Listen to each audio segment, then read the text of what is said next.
Arthur sat in first class, clutching the polished wooden urn containing his late wife's ashes, finally feeling a moment of peace. But corporate power doesn't care about grief. A ruthless executive looked down at the old man's worn tweed jacket and demanded his seat, sneering that first class was only for important people. When Arthur refused to move, security guards violently dragged him from the plane, leaving him bruised on the cold tarmac, while his wife's ashes nearly shattered on the floor. They thought they were disposing of a helpless old man who couldn't fight back. They had no idea who Arthur really was or the devastating price they were about to pay for their cruelty. Subscribe right now and comment your location. This one changes everything. Arthur Pendleton fastened the buttons of his worn tweed jacket. He looked at the polished wooden urn on his dresser. Inside lay the ashes of his beloved wife, Eleanor. "We are going home, Eleanor," Arthur whispered. Arthur felt sad. His chest tightened. He picked up the heavy wooden urn with both hands. It felt cool and solid. He walked downstairs to the waiting town car. His driver, Thomas, opened the passenger door. "Let me take that box for you, sir," Thomas said. "No, thank you, Thomas," Arthur said. "I will hold her." "Is it a long flight to Ireland?" Thomas asked. "It is overnight," Arthur said. "We stop in Boston first." "You look tired, Mr. Pendleton," Thomas said. "I did not sleep well," Arthur said. The car moved through the gray morning streets. Arthur stared out the window. The city was loud and busy. He preferred the quiet of his empty house. They arrived at the airport terminal. Thomas parked the car near the entrance. "Have a safe journey, sir," Thomas said. "Thank you, Thomas," Arthur said. Arthur walked into the crowded terminal. People rushed past him. Nobody looked at the quiet old man in the tweed jacket. He walked to the first-class check-in desk. A young agent stood behind the counter. Her name tag read Brenda. "Good morning, sir," Brenda said. "Where are you flying today?" "I'm going to Dublin," Arthur said. He handed her his passport and ticket. Brenda checked her computer screen. "You bought this ticket 3 months ago." "Yes," Arthur said. "I wanted to ensure everything was perfect." "Your seat is 1A, Brenda said. "That is the very front." "I prefer the quiet," Arthur said. "Is that a wooden box?" Brenda asked. She pointed to the urn. "It is my wife," Arthur said. Brenda looked surprised. Something shifted in her expression. "I am very sorry for your loss," Brenda said. "Thank you," Arthur said. She loved the Irish cliffs. "You have all the correct permits here," Brenda said. She handed back his documents. "Enjoy your flight, Mr. Pendleton." Arthur walked toward the security line. He held the urn close to his chest. The metal detector beeped, but the officers were polite. They inspected the paperwork for the urn. "You are clear to go, sir," the officer said. "Thank you," Arthur said. He walked to gate 14. The boarding area was packed with travelers. A large blue sign displayed the Horizon Air logo. The gate agent spoke into the microphone. "We are now boarding first-class passengers for Flight 412. Arthur stood up from his seat. He clutched the wooden urn. Arthur felt anxious. He wanted to sit down in the quiet cabin. He walked down the jet bridge. The air was cold and smelled of jet fuel. He reached the aircraft door. A smiling flight attendant greeted him. "Welcome aboard, sir," she said. "Your seat is on the left." "Thank you," Arthur said. He stepped into the plane. The cabin was clean and bright. He felt a small sense of relief. Arthur found his seat at the front of the cabin. He sat down in the wide leather chair of seat 1A. He placed the polished wooden urn gently on his lap. A flight attendant walked over to him. Her name tag read Clara. "Can I take your jacket, sir?" Clara asked. "No, thank you," Arthur said. "I prefer to keep it on." "Would you like a glass of water?" Clara asked. "I'm fine, thank you," Arthur said. Arthur felt peaceful. He closed his eyes and thought of Eleanor. The peace did not last. A loud voice echoed from the boarding door. "I do not care about the system," a man shouted. "Get me seat 1A." A young man in a tailored blue suit marched into the first-class cabin. He had sharp eyes and a cruel smile. 2 assistants followed him. The man stopped right in front of Arthur. He stared down at him. "You are in my seat," the man said. Arthur opened his eyes. "This is seat 1A. My ticket says 1A. "I am Julian Vance," the man said. "I am the Chief Operating Officer of Horizon Air." "I am Arthur Pendleton," Arthur said. "I do not care who you are," Julian said. "This seat is mine today. We had an operational override." "I paid for this seat," Arthur said. "I have the receipt right here." He reached into his pocket and pulled out the paper. Julian did not even look at it. "I do not care about your paper," Julian said. Julian laughed loudly. He turned to his assistants. "Look at this," Julian said. "An old man in a dusty tweed jacket thinks he owns the place." Arthur felt insulted. His jaw tightened. He held the wooden urn tighter. "Please leave me alone," Arthur said. Julian leaned closer. His voice was cold. "You do not belong in first class. This cabin is for important people." "Every customer is important," Arthur said. "That is a lie we tell the public," Julian said. "Move to the back of the plane." "I will not move," Arthur said. Julian turned his head. His eyes found Clara's. "Flight attendant," Julian called. "Get over here." Clara walked over quickly. Her hands shook. "Yes, Mr. Vance?" Clara asked. "Remove this man from my seat," Julian said. "Put him in coach." "Sir, the flight is fully booked," Clara said. "Then kick him off the plane," Julian said. Clara looked at Arthur. Her eyes were full of fear. "Sir, you need to stand up," Clara said. Arthur looked at her. "I have a legal right to this seat." Julian sneered. "We will see about that." Julian grabbed his phone and dialed a number. "Get airport security to Flight 412 immediately." Clara leaned close to Arthur. Her face was pale. "Please, sir," Clara whispered. "You must move." "I cannot do that," Arthur said. "He will fire me," Clara said. "I need this job to support my mother." Arthur felt guilty. He looked at Clara's worried face. "I am sorry for your trouble," Arthur said, "but I must keep this seat." "Why is this seat so important to you?" Clara asked. "My wife's ashes are in this urn," Arthur said. "I promised her a quiet journey." Julian stepped forward. "I do not care about your promises," a voice called out from the second row of first class. It was a woman with short brown hair. Her name tag read, Dr. Sarah Jenkins. "This is completely wrong," Dr. Jenkins said. "He has a ticket." "Mind your own business," Julian shouted. "He is an elderly man," Dr. Jenkins said. "Show some respect." "I own this airline," Julian said. "I make the rules." 2 large security guards entered the cabin. They wore black uniforms and heavy boots. "Is there a problem, Mr. Vance?" the first guard asked. "This passenger is refusing to move," Julian said. "Get him off my plane." The guard looked at Arthur. "Sir, you must stand up now." "I paid for this seat," Arthur said. He held up his receipt. "That does not matter," the guard said. The guard grabbed Arthur's arm. Arthur pulled back. "Do not touch me," Arthur said. The second guard grabbed Arthur's other shoulder. They pulled him out of his seat. Arthur stumbled. The wooden urn slipped from his hands. "No!" Arthur shouted. He lunged forward and caught the urn. It was inches from the hard floor. The guard shoved Arthur toward the exit. Arthur hit his shoulder against the door frame. Arthur felt angry. His chest burned with pain. "This is unlawful," Arthur said. "Let go of my arm," Arthur called. "Keep moving, old man," the guard said. Julian stood in the cabin door, smiling. "Enjoy the walk." "You will regret this," Arthur said. "I doubt that," Julian said. "I always win." The guards dragged Arthur down the jet bridge. Passengers in the terminal watched them. Arthur felt deeply humiliated.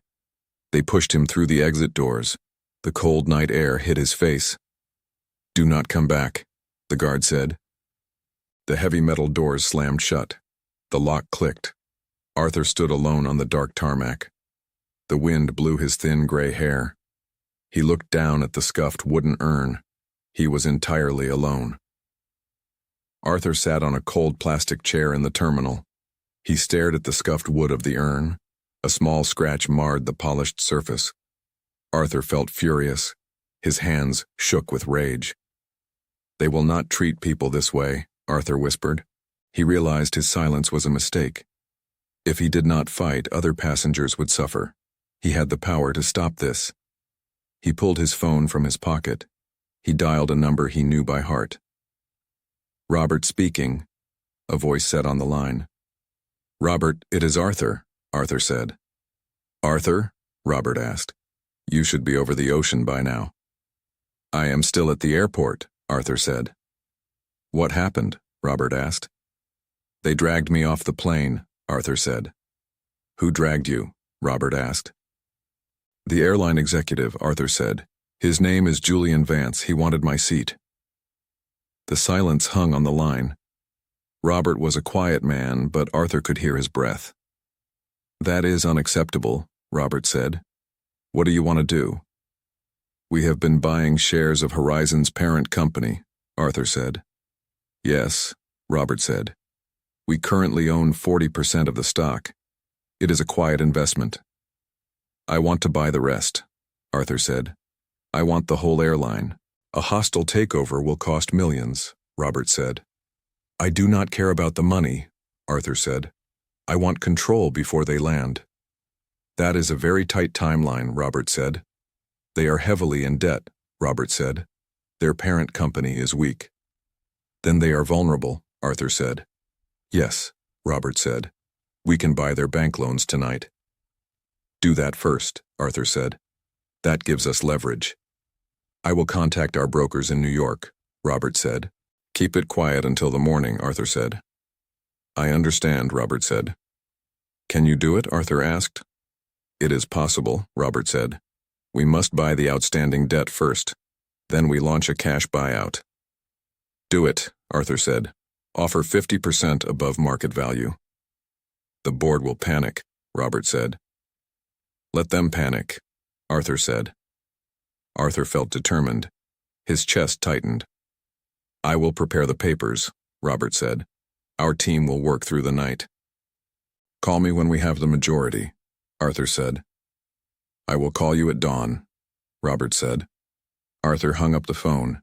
He looked at the urn again. "We are going to change things, Eleanor," Arthur said. He stood up from the plastic chair.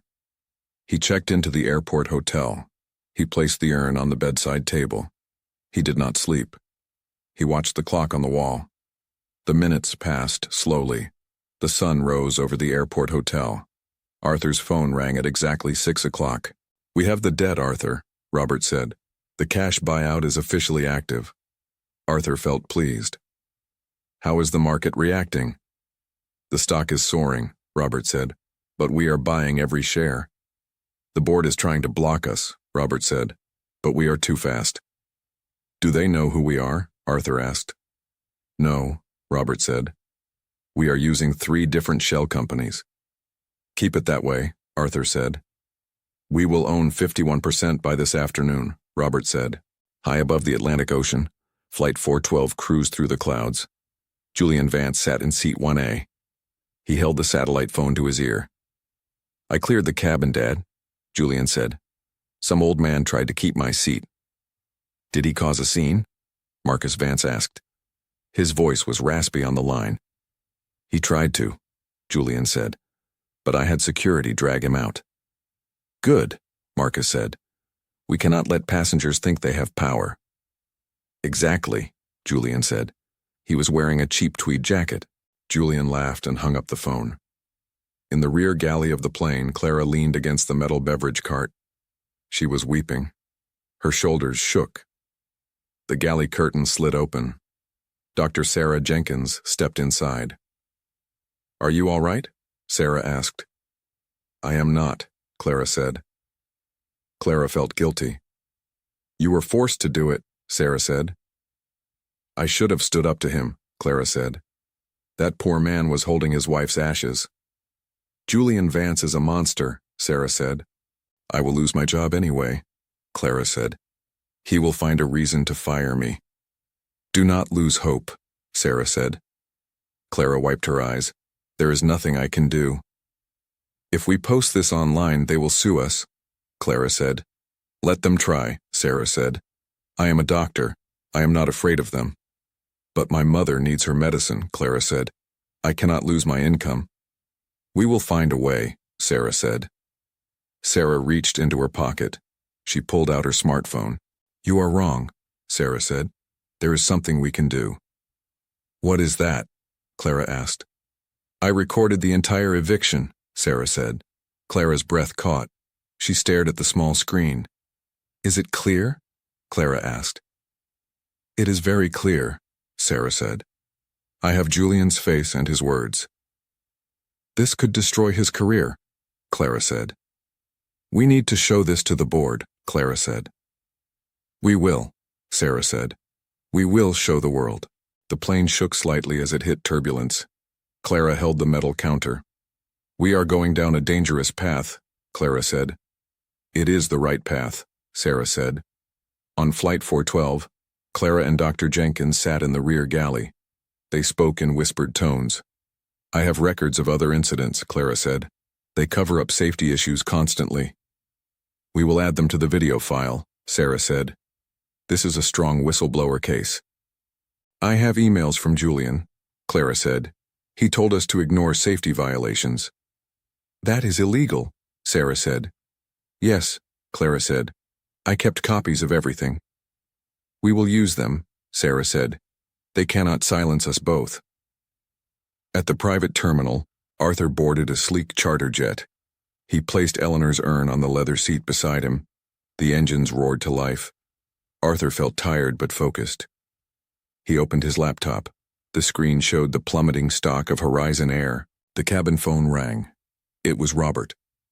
We have a problem, Arthur, Robert said. What is the problem? Arthur asked. The board discovered the hostile bid, Robert said. They are launching a poison pill defense. Explain, Arthur said. They are issuing millions of new shares, Robert said. It will dilute our ownership. Arthur felt anxious. Can we buy the new shares? It will cost double our budget, Robert said. We are talking about billions. Do we have the cash? Arthur asked. We do, Robert said, but it is a massive risk. I do not care about the risk, Arthur said. If we fail, we lose everything, Robert said. We will not fail, Arthur said. They are holding an emergency meeting at their headquarters, Robert said. They want to finalize a merger with a rival. Who is the merger partner? Arthur asked. Apex Aviation, Robert said. They are just as corrupt. Then we must save the airline from both of them, Arthur said. When is the merger vote? Arthur asked. They want to sign it when Flight 412 lands, Robert said. We must stop them, Arthur said. The poison pill is their shield, Robert said. Then we will break their shield, Arthur said. How? Robert asked. Flood the market with cash, Arthur said. Buy every single new share they issue. Our brokers are ready, Robert said. Tell them to spare no expense, Arthur said. That is an unprecedented financial surge, Robert said. Do it now, Arthur said. Arthur hung up the phone. He looked out the window of his charter jet. The clouds were thick and white. He looked at the wooden urn. They cannot hide behind their wealth, Eleanor, Arthur said. He knew the battle was just beginning. In the glass boardroom of Horizon headquarters, Marcus Vance paced. His face was red. Who is buying our stock? Marcus shouted. The chief financial officer stared at his tablet. We do not know, sir. They broke our poison pill, Marcus said. They have billions of dollars, the CFO said. They are buying everything. We need to contact the SEC, Marcus said. On what grounds? The CFO asked. They are buying shares legally. It is a hostile raid, Marcus shouted. They are destroying my family legacy. We cannot stop them without the merger, the CFO said. Marcus felt terrified. We must sign the merger immediately. High above, Julian Vance walked down the aisle of Flight 412. He saw Clara whispering to Dr. Jenkins in the galley. Julian stepped into the galley. His eyes found Clara's. "What are you two doing?" Julian asked. "We are just preparing the cabin for landing," Clara said. "You are lying," Julian said.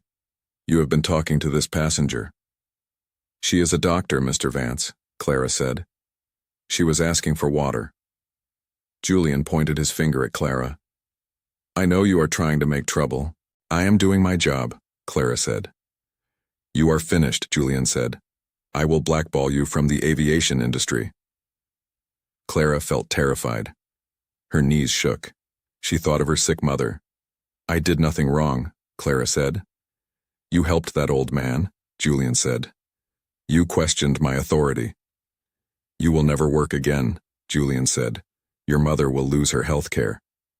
Clara's stomach tightened. The threat was cruel, but she stood her ground. "He was a human being," Clara said. Her voice was strong. Julian looked surprised. Something shifted in his expression.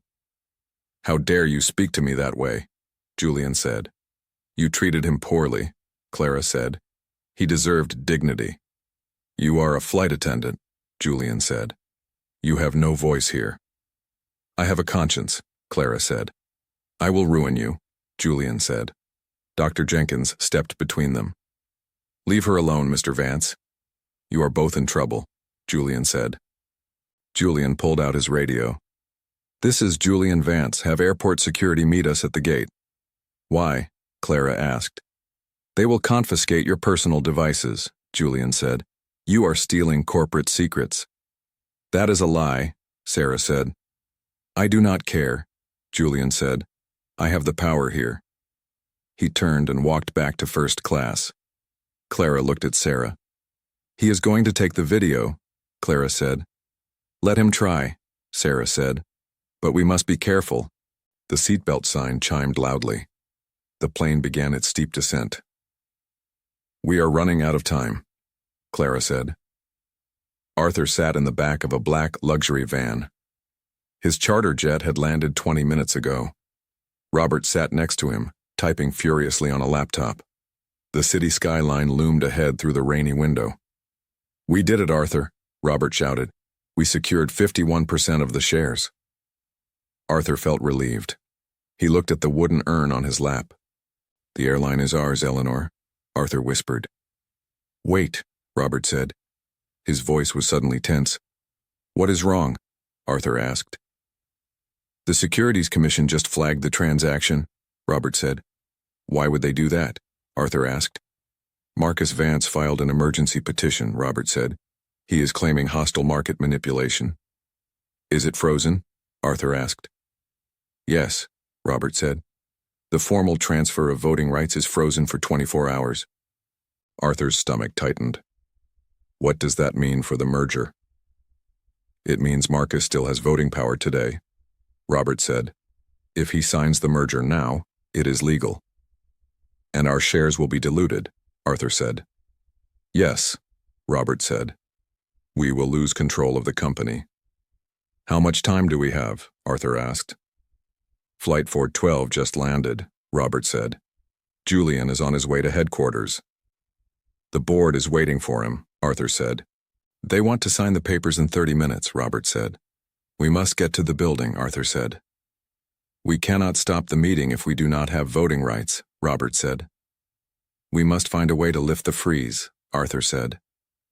"The government offices are closed, Arthur," Robert said. "It is impossible." "Nothing is impossible," Arthur said. "Call the commissioner directly." "I do not have his personal number," Robert said. "I do," Arthur said. "Dial it." "His name is Commissioner Hayes," Arthur said. "I funded his pediatric research project last year." "He owes you a favor," Robert said. "I do not like asking for favors," Arthur said. "But this is about justice." "The phone is ringing," Robert said. Arthur felt anxious. He stared at the rain on the window. Outside the window, a large commercial jet roared overhead.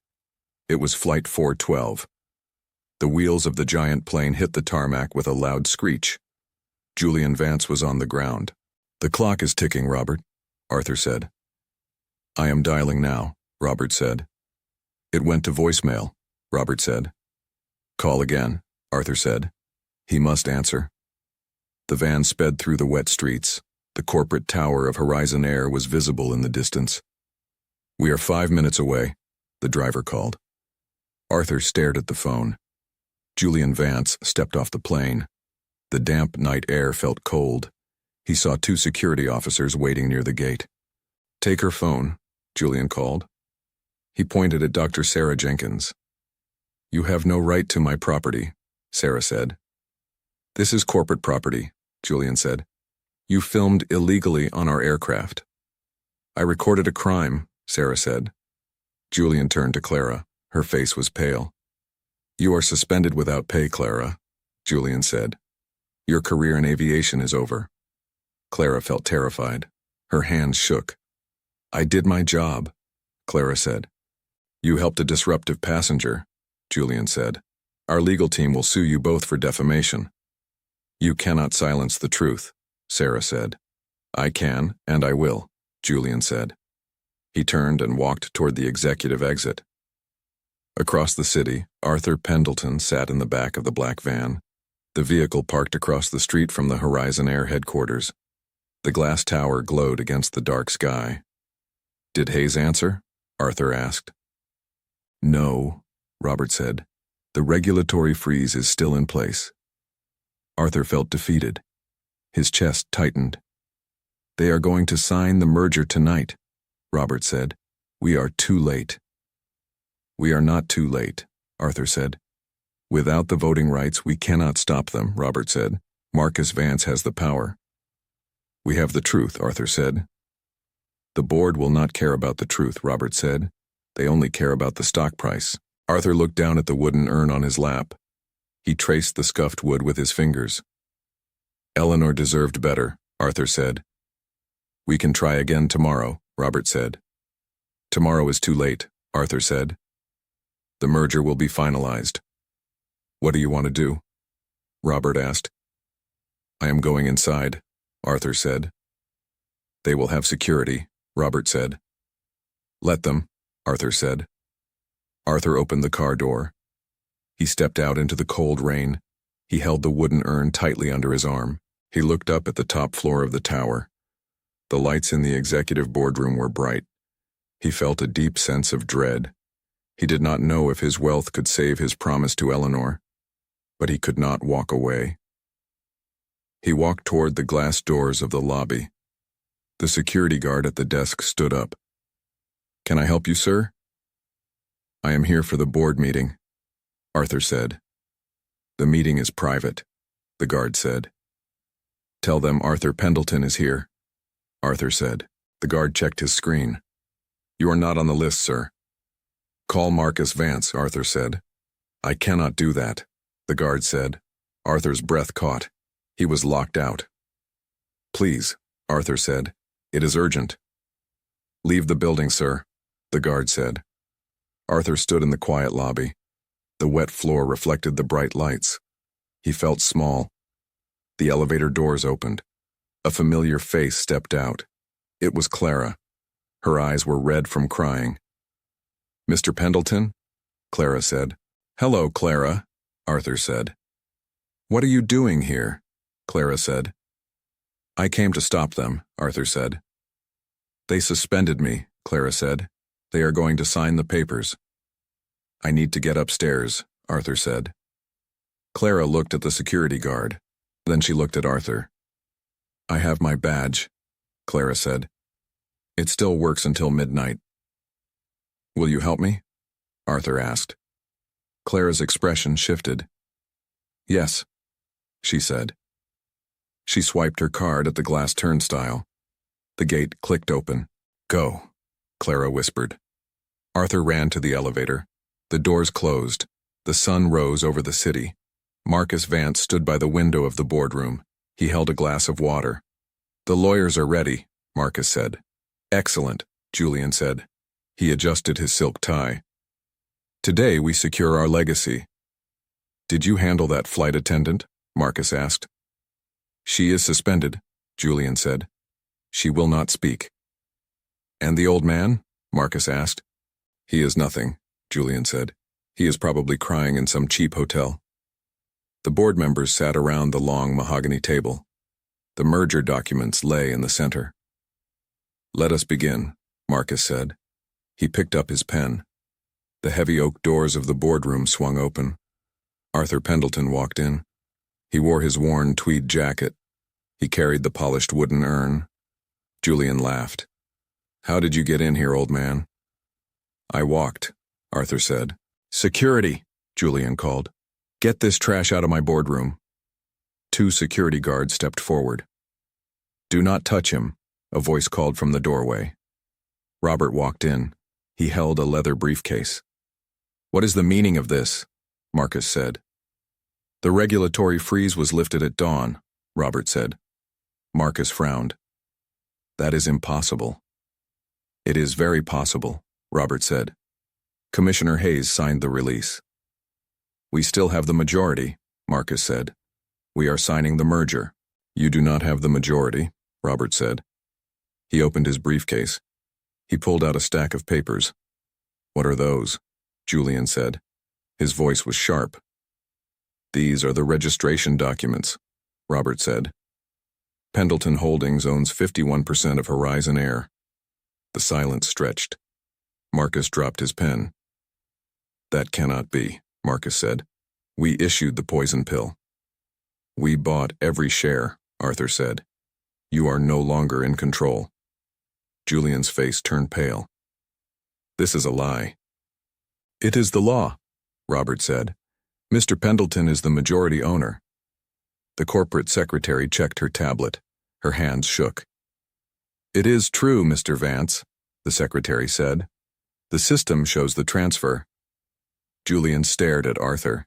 His eyes were wide. You? Julian asked. The old man from the plane? Yes, Arthur said. Arthur felt determined. His chest tightened. This is my airline now, Arthur said.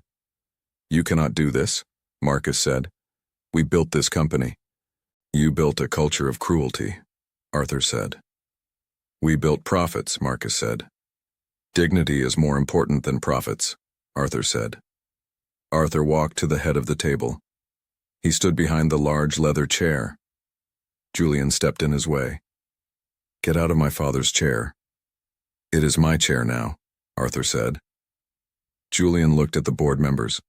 Do something. The board members looked down at the table. Nobody spoke. They will not help you, Arthur said. Arthur placed the wooden urn gently on the polished wood of the table. He sat down in the leather chair. He looked directly at Julian. Something shifted in Julian's expression. He looked terrified. Welcome to my airline, Mr. Vance, Arthur said. You are a thief, Julian shouted. I paid for this airline, Arthur said, just like I paid for seat 1A. This is personal revenge, Marcus said. No, Arthur said. This is justice. We will sue you, Julian said. You have no grounds, Robert said. The transaction is fully legal. Arthur leaned forward. We have a meeting to conduct. The board members sat in silence. Let us begin, Arthur said. Arthur tapped his laptop. The large screen on the wall flickered to life. What is this? Marcus asked. This is evidence, Arthur said. The video began to play. The sound of the aircraft cabin filled the room. Julian's voice echoed from the speakers. This cabin is for important people. The board members watched. They saw the security guards grab Arthur. They saw the wooden urn nearly hit the floor. Julian's face turned red. Turn that off. No, Arthur said. Look at what you did. It was an operational decision, Julian said. It was abuse, Arthur said. The video ended. The silence hung in the room. This video is already online, Robert said. It has millions of views. Our stock is crashing, the CFO said. It is crashing because of him, Arthur said. He pointed at Julian. Arthur felt angry. His voice was cold. "Julian Vance, you are terminated," Arthur said. "You cannot fire me," Julian shouted. "I have a contract." "Your contract has a morality clause," Robert said. "You were fired for cause." "You get nothing," Arthur said.